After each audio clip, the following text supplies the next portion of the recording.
Welcome to easy tips kitchen. വാഴക്കൂമ്പ് തോരൻ എങ്ങനെ തയ്യാറാക്കുന്നത് നോക്കാം. ആദ്യമായിട്ട് വാഴക്കൂമ്പ് എടുത്ത് കട്ടിയുള്ള ഇതളുകളും പൂവുകളും മാറ്റി ഇളം കൂമ്പെടുത്ത ശേഷം കൊത്തിയരിഞ്ഞിട്ട് മാറ്റി വെക്കാം. ഇത് ഏകദേശം 1.5 കപ്പുണ്ട്.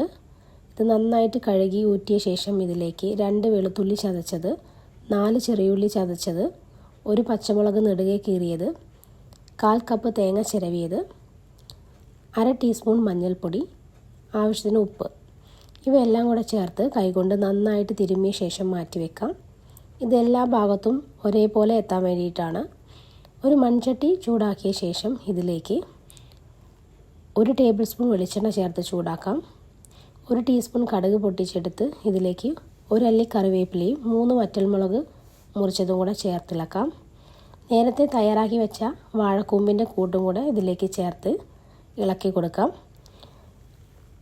വറവ് എല്ലായിടത്തും ആയ ശേഷം വാഴക്കൂമ്പിൻ്റെ കൂട്ട് നമ്മുടെ മൺചട്ടിയുടെ സെൻറ്ററിലേക്ക് കൂട്ടിയിട്ട ശേഷം നമുക്ക് ഇതിലേക്ക് 1 ടേബിൾ സ്പൂൺ വെള്ളം ചേർത്ത് അടച്ചു വെച്ച് ചെറിയ തീയിൽ വേവിച്ചെടുക്കാം.